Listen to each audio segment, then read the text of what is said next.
तो साथियों नमस्कार और स्वागत है आप सभी का हमारे यूट्यूब चैनल स्टडी सर्किल में। और इस वीडियो में हम बात कर रहे हैं बिहार एसएससी 2026 के लिए previous year question paper set number 4 है। ये देखिए, जो पहला प्रश्न है हमारा, पहला प्रश्न है कि गोवा से पहले भारत में पुर्तगालियों की राजधानी कहाँ थी? कोचीन, मद्रास, बॉम्बे या पटना? तो सही विकल्प यहाँ पे नंबर 1 हो जाएगा, कोचीन। कि भारत में गोवा से पहले पुर्तगालियों की राजधानी जो थी कोचीन या केरल में स्थित थी। ठीक है, तो सही विकल्प यहाँ पे हो जाएगा कोचीन। और अगला दूसरा प्रश्न है कि गुरु नानक देव जी का जन्म कहाँ हुआ था? तो गुरु नानक देव जी का जन्म जो है यह तलवंडी में हुआ था, जो कि वर्तमान समय में ननकाना साहिब पाकिस्तान में स्थित है। तो सही विकल्प यहाँ पे तलवंडी हो जाएगा। प्रश्न नंबर 3 है कि अंग्रेजों ने बहादुर शाह जफर द्वितीय को कहाँ निर्वासित किया था? तो सही विकल्प यहाँ पे हो जाएगा रंगून। 1857 के विद्रोह के बाद इन्हें रंगून या म्यांमार में निर्वासित कर दिया गया था बहादुर शाह जफर द्वितीय को अंग्रेजों के द्वारा। ठीक है, और चौथा प्रश्न है कि अभिज्ञान शाकुंतलम का प्रथम अंग्रेजी अनुवाद किसने किया? तो अभिज्ञान शाकुंतलम जो कि कालिदास का नाटक है, इसका पहला अंग्रेजी अनुवाद जॉन निकोलसन ने किया था। ठीक है, और अगला 5वां नंबर प्रश्न है कि ब्रिटिश शासन के दौरान भारत के अंतिम वायसराय कौन थे?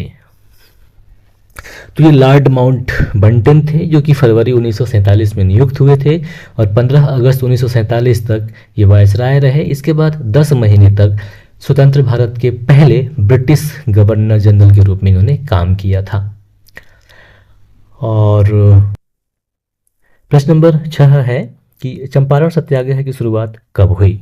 तो चंपारण सत्याग्रह की शुरुआत जो है 1917 ईस्वी में हुई थी। तो सही विकल्प नंबर 2 हो जाएगा।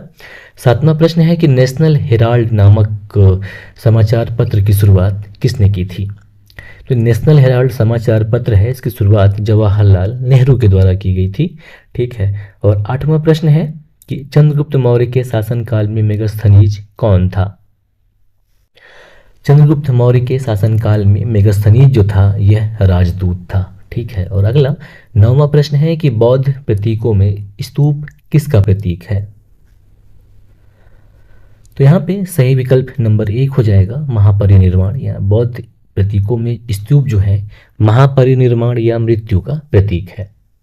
अगला 10वां नंबर प्रश्न है कि गुप्त वंश का अंतिम शासक कौन था? गुप्त वंश का अंतिम शासक विष्णुगुप्त था। तो सही विकल्प नंबर 2 हो जाएगा। और 11वां प्रश्न है कि अबेकस, जिसे कि गणना यंत्र कहा जाता है, की खोज किस सभ्यता में हुई थी? सांग, ईरानी, ग्रीक या फिर रोमन?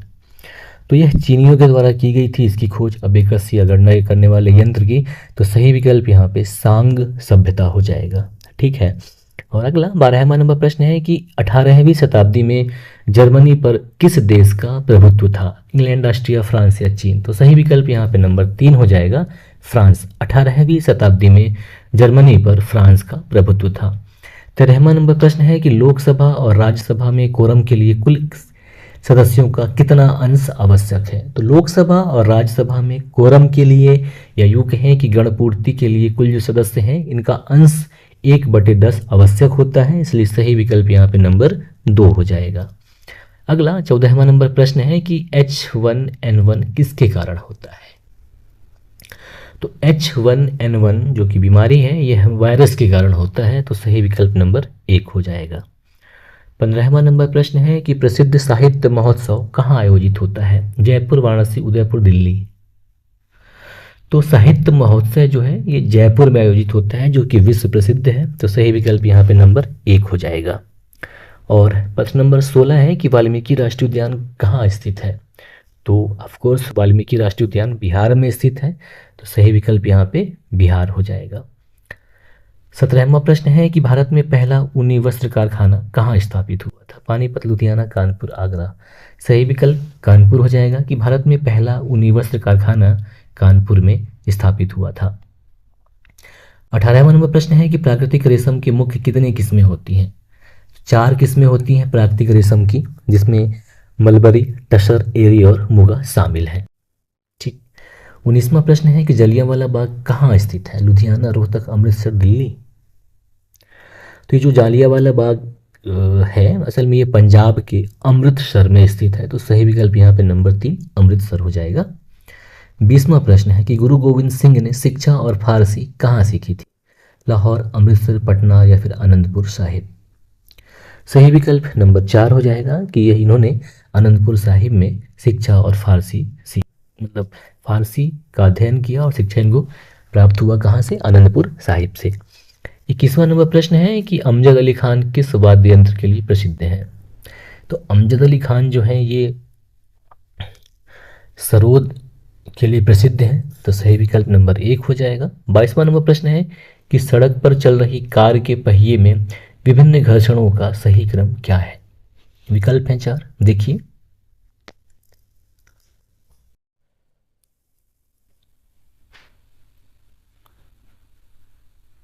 यहाँ पे सही विकल्प नंबर 3 हो जाएगा, सॉरी नंबर 2 हो जाएगा कि स्थैतिक, गतिज और रोलिंग। यानी कि सबसे अधिक घर्षण जो है स्थैतिक घर्षण होगा, उसके बाद गतिज घर्षण का होगा और सबसे कम जो है घर्षण वो रोलिंग का होगा। तो सही विकल्प यहाँ पे नंबर 2 हो जाएगा। 23वां प्रश्न है कि बैंगनी या वायलेट लाइट की जो तरंग दैर्ध्य है नैनोमीटर में, उसकी सीमा क्या है? 450 से 500, 380 से 450, 500 से 570 या 620 से 780। सही विकल्प नंबर 2 हो जाएगा कि 380 से 450 के बीच है, क्योंकि जो दृश्य प्रकाश है इसमें बैंगनी रंग की तरंग दैर्ध्य जो है सबसे कम होती है। तो सही विकल्प नंबर 2 380 से 450 के बीच होती है। 24वां नंबर प्रश्न है कि रोगी के शरीर के अंदर देखने के लिए किसका उपयोग किया जाता है? अवतल लेंस, उत्तल लेंस, ऑप्टिकल ऊतक या प्रिज्म। तो सही विकल्प यहाँ पे नंबर 2 हो जाएगा। उत्तल लेंस का प्रयोग किया जाता है क्योंकि एंडोस्कोप से देखा जाता है और एंडोस्कोप में उत्तल लेंस लगा होता है। ठीक है। अगला प्रश्न 25वां नंबर है, अंतिम भी है ये, कि उत्तरी गोलार्ध में सबसे लंबी रात कब होती है?